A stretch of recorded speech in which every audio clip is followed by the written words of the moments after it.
the time is now. All season we've been talking about, well, let's wait for the playoffs. We got bigger things in mind. It starts right now.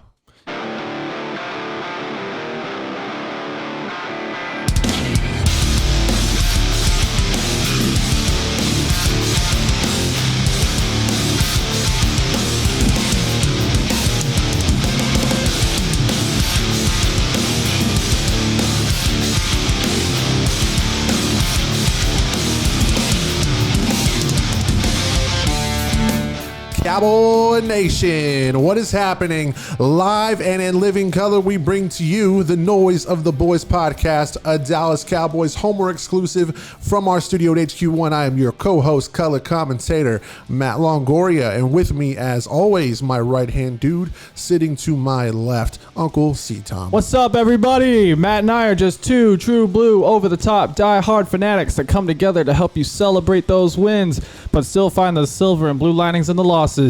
We are here to make some noise about the boys. How we feeling today, Matt Long? Anxious. Damn right, man. The nerves are real, man. Cowboy Nation, it's do or die. Tomorrow's the big day, and depending on when you're watching this, it could just be a matter of hours or even minutes. So, just about that time, ladies and gentlemen, and it's a combination of mixed emotions. How we feeling, Uncle C-Tom? Anxious. Yeah, seriously. I'm dying over here. If you follow us at Noise of the Boys, I'm anxious as hell. I've tweeted about it multiple times. I can't stop thinking about this damn game. No matter what I do, everywhere I go, it's on my mind. And all I can think about is my team collapsing before my very eyes. Reminiscence of the 2019 season, and it's giving me diarrhea. Yeah, I mean, I would have to concur with that as I can relate. But guys, if I can give you any sort of advice leading up to games like this, just distract yourself. It's very difficult. I'm trying, but I can't. I have not been successful. Whatever you do for work, double your workload. Listen to a good podcast that's non-sports related. See, that's probably what it is. Yeah. I listen to a lot of Dallas Cowboys podcasts. Yeah. I listen to a lot of sports talk radio. And this is like the talk of the town this week, so that's probably what it's been, honestly. But don't listen to podcasts, but listen to Noise of the Boys. Certainly. Guys, predicting the outcome of this is kind of similar to investing in cryptocurrency. It's like you have no idea what's going to happen. There's just educated guesses based on numbers, based on the history of those numbers. But guess what? No one really knows what's going to happen. So treat it just like that. And how much attention do you pay to cryptocurrency? Hopefully not as much as you do to the Dallas Cowboys, but on this week we'll make an exception. For me, it's been the Dallas Mavericks as they've been on a tear. They sure have. But they've been playing well, man. We'll have to start out our own Mavericks podcast later on, but let's get right down to it, guys. We are going to make this one a short and sweet, but we have to leave you guys with final thoughts. And as you know, there's a current trend going on. And if we get this win tomorrow, or if whenever you're watching it, hopefully it's today, we're going to get 3 videos up next week. It's going to be lit. So, Uncle C-Tom, I want to start off by talking about what the Cowboys need to do, what they need to focus on to get a dub on this one. So let's call it 3 keys to win. What's your first key? My first key is and it's going to be from the defensive side of the ball. Cowboys they've got to win first down. So when I say they got to win first down, that means they got to win the chain game. And winning the chain game means get them into situations where they can't run the ball on third down. If it's 3rd and 3, if they're living in 3rd and 3, 3rd and 1, I don't know how well this game is going to go. Right. But if the Cowboys are able to successfully get the 49ers behind the chains and win on first down, they're setting themselves up nicely, because a good, solid, helpful run is about 5 to 10 yards, right? So if let's say that, first down comes, boom, they get 0 yards. Second down comes and they get 5, and it becomes 3rd and 5. 3rd and 5 is a lot harder, and it doesn't sound like it, but it is a lot harder to convert a 3rd and 5, 3rd and 7 versus a 3rd and 1, 3rd and 2. Oh, yeah. So that all starts by winning first down. Cowboys have to win first down. That's my first key. That's a really good one. I have a different perspective. For me, it's a lot more broad, and it's probably a lot more obvious. Offense has to start fast. So what I mean by that is we need to come out firing on all cylinders. We want to avoid as many miscues as possible, and Dak needs to play at a high level. I need to stress that as much as I possibly can, but its counterpart is the offensive line also must be up for this challenge because they're up for a big one. And if they can give the guy Dak, our guy Dak, some time, I think that he can play at a high level. It's just a matter of hitting his receivers, leading them, putting it between the numbers, and making sure we avoid, as I said before, those miscues where you see some go over the receivers' heads or they're a little bit too far behind or a little too short. So need Dak to play at a high level. Offense starts fast.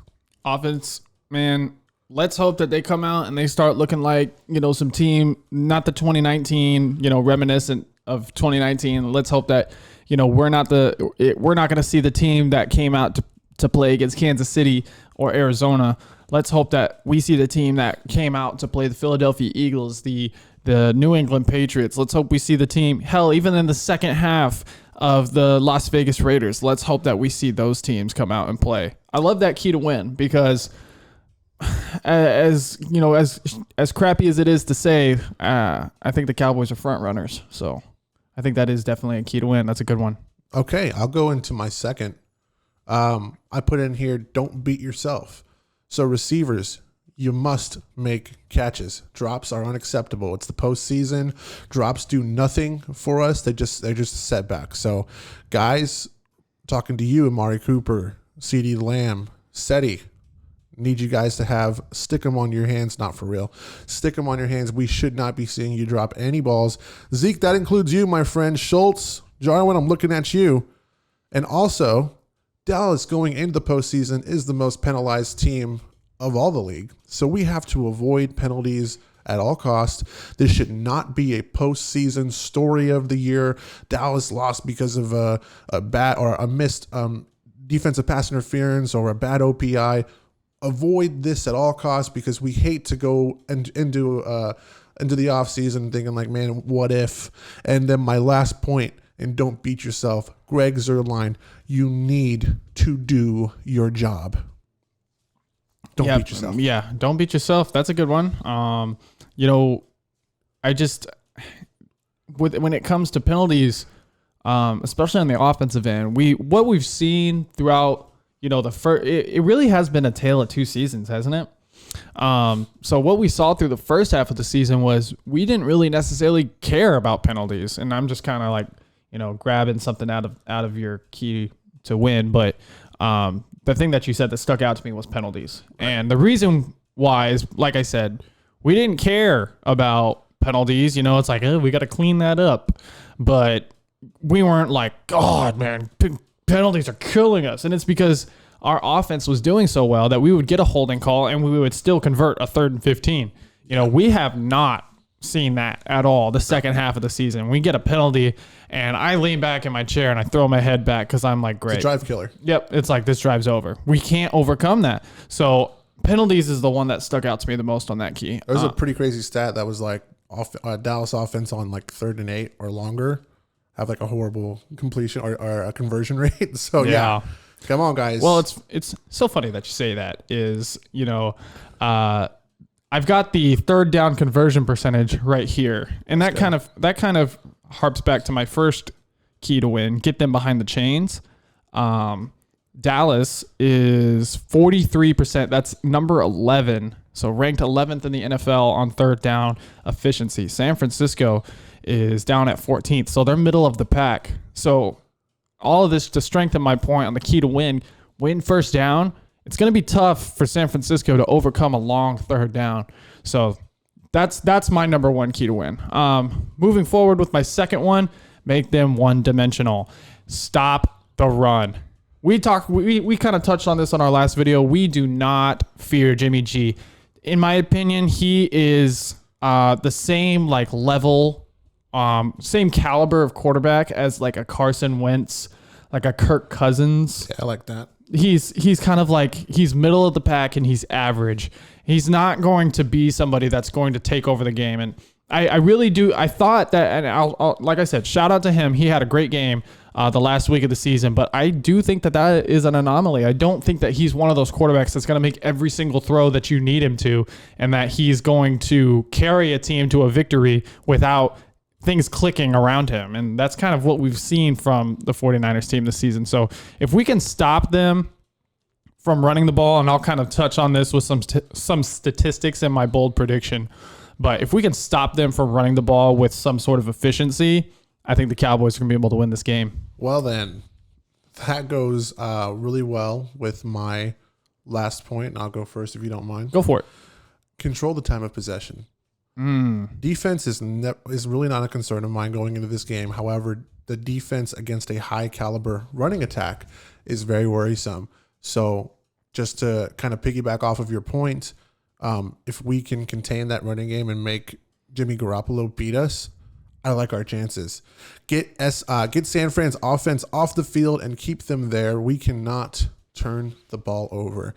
I got a stat for you on time of possession real quick. Okay. Sorry to interrupt. No, it's fine. That was the end of it for me. No, you're good. I don't care. I wasn't in the middle of talking. No, possession average. The Cowboys rank 17th in the NFL, and the Niners rank 11th in that. And what's funny is, when you hear those, it's like, oh man, they're way better than us in average time of possession. But the difference between 11th and 17th is, what is that? I'm terrible at math. 21 seconds. That's crazy. 21 seconds can make that big of a difference. So, their average time of possession is 30 minutes, almost 31 minutes. So that gives me like a little bit, that makes me worrisome, right? Because they average over 30 minutes, and that's scary. We can't have them. Just means, that could mean they play at a slow pace, but it's specifically when you're going up against teams that play at a very slow pace, you have to start fast because you have to have points on the board. And if you're spending so much, your offense is spending so much time on the bench while the opposing team's offense is taking their time but still getting points, you're fucked. So I would like to know like what our record is. I think we were kind of talking about this off the air a few days ago, what the Cowboys, how they fare. Again, I think it was like 4 out of the 5 losses that we had this year. We start from behind. Yeah, like 4 out of the 5 losses we have, we lost the time of possession. Yes, that's battle. correct. So, like I said, man, Cowboys are front runners. We can't afford to fall behind. We haven't, maybe things will change in the playoffs, but I doubt it. We haven't really seen them be able to fight back. Postseason is its different beast, guys. If you've watched the games thus far, they are not how I expected them to go. Personally, I did think the Raiders were going to sneak one out, but I really thought New England was going to put up more of a fight. So all that to say, the postseason is its own beast. But Uncle C. Tom, what's your third key? My third one is the key to win in this game. The Dallas Cowboys have got to take the ball away 2 times from Jimmy G. I thought you were going to say they have to score more points. That is a key to win. Cowboys, if you score more points, it's a bonus key. You're gonna win. No, my third one is get 2 takeaways, and my stat that I was putting together before we started was the Cowboys have a 10-2 record when they get 2 takeaways or more. Damn, that is outstanding. The fact that, and one of those 2 losses was to Tampa Bay, where we got 4 takeaways, and I think it was like 3 out of the 4 of them were kind of like tip drills, and the ball kind of just. One was like before the NFL is wacky, the ball just kind of finds you sometimes, and those weren't like, it didn't feel like those were true, legitimate like takeaways. Like we were in the right place at the right time, and we got the ball. Right. But the other one being, I'm assuming, Vegas. I actually didn't see. I believe it's Vegas, but yeah, we're good. But yeah, regardless, the Cowboys are 10-2 when they get 2+ takeaways. When they lose the turnover battle, 1-3. So, I mean, it makes you happy to hear that we have had 12 games. You know, we've got a 10-2 record with 2 takeaways, right? So that means we've played 12 games this season where we've got 2 takeaways or more. Yeah. So that makes you excited, right? I get with going against a guy like Jimmy G that turns the ball over at a high rate. So that is a key to win for me. I think that the Cowboys, especially, get them in a 3rd and long, you know, allow guys like Randy Gregory, DeMarcus Lawrence, Michael Parsons, put some pressure on this guy, make him make an inaccurate throw or make him make a bad decision with his bum ass thumb and get the ball taken away from him. They cannot beat us. They cannot control the time of possession if we're taking the ball away. Yeah, so that's my third. certainly. That's my third. Yeah, there's a common theme, and all of these points seem to kind of tie into each other.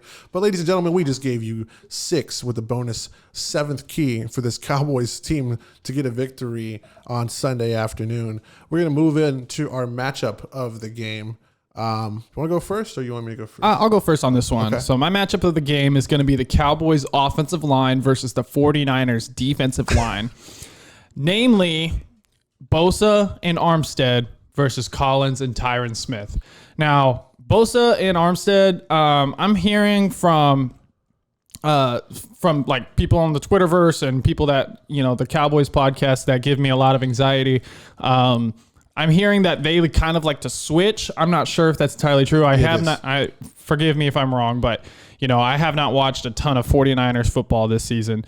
But it's Nick Bosa, right? Not Joey. Joey's on the Chargers. Nick Bosa likes to flip sides. He does. But he mainly, from what I'm hearing, he likes to line up on the side where Tyron plays. You know, Bosa was talking that trash, you know, saying like, hey, you know, those guys haven't been that solid. We've seen them get beat quite a bit. So Tyron Smith, you know, future Hall of Famer, all pro, you know, he's calling you out, big dog. Is. Lock it down. Come on, Tyron. We know what kind of player you are, man. So Cowboys, they've got to control the line of scrimmage on offense. If these guys are just teeing off Dak, we have no advantage. Well, I'll touch on that a little bit more in my bold prediction, like I said. But the advantage here is going to be attacking their secondary. Right. We cannot do that if they are getting pressure on Dak. I think Dak just needs a little bit of time to go through his progressions.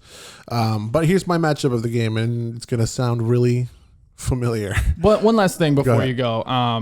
The thing that I am really worried, because La'el Collins and Tyron, we've seen them both play at a really high level this season. I'm worried about Biotish and Connor Williams.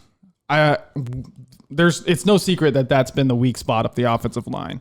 So can their defensive tackles, can they beat Biotish and Williams? Right.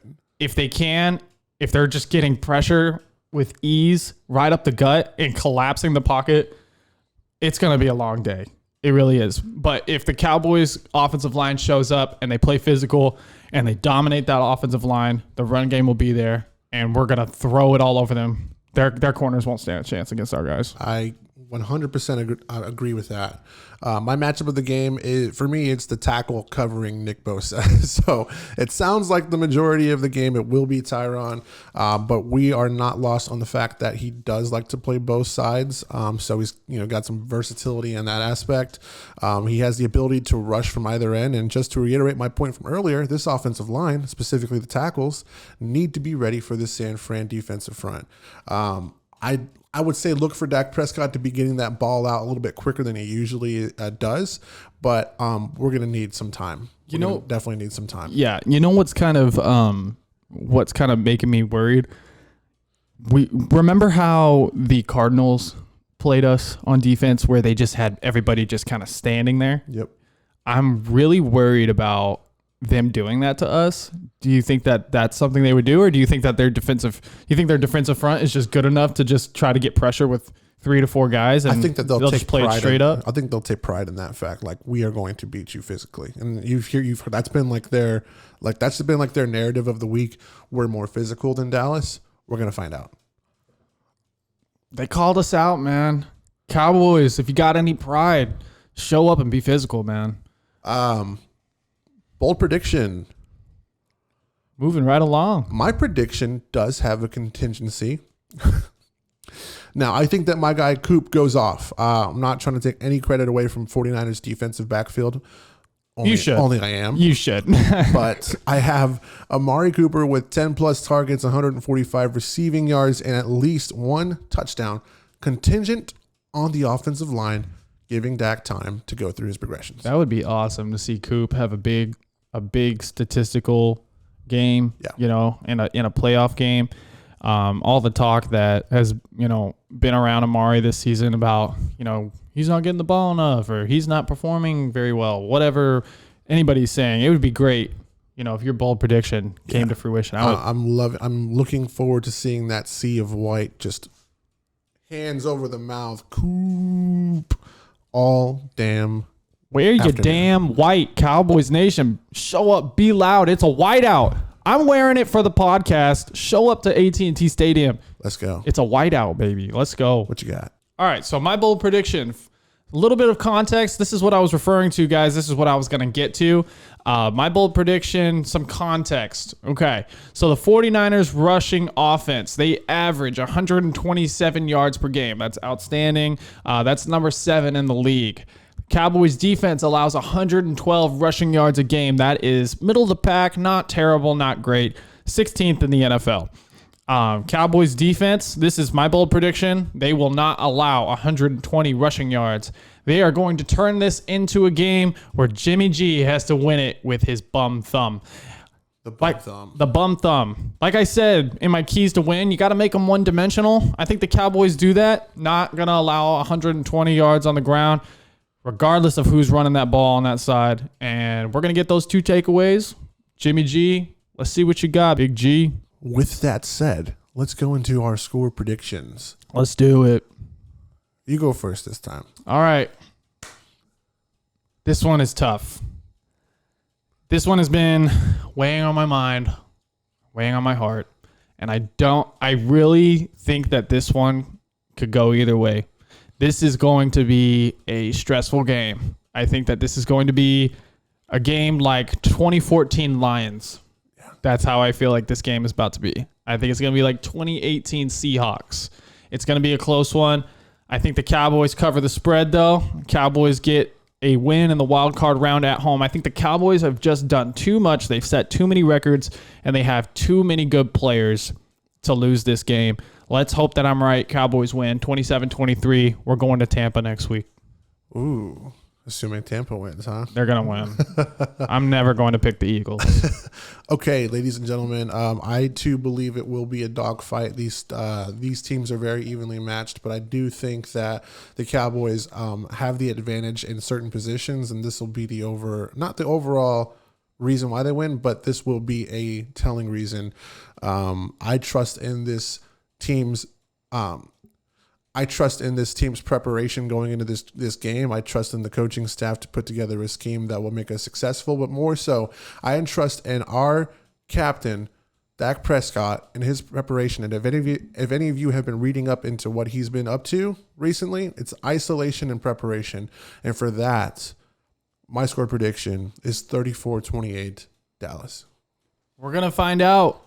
Is this just another learning curve, and maybe next year, maybe, second year of Dak's deal, maybe he'll get it done? Or are the Cowboys just going to go out there and they're going to try and take it with what they've got this year? It's the time is now. All season we've been talking about, well, let's wait for the playoffs. We got bigger things in mind. It starts right now. You can't win the Super Bowl without getting this first one. So let's go get it. Cowboys Nation, y'all ready? Wear your damn white. Let's go. Let's go. And with that, ladies and gentlemen, if you've made it this far, we want to thank you for your time and attention and hope that you've learned something of value here in the last 25 minutes. Smash that thumbs up button, comment below, and activate that bell button so that you can be the first to know when a new episode of Noisy the Boys is dropped. And with that, we are out of here. Matt Longoria, Uncle C-Tom, will see each and every one of you in the next video. Peace.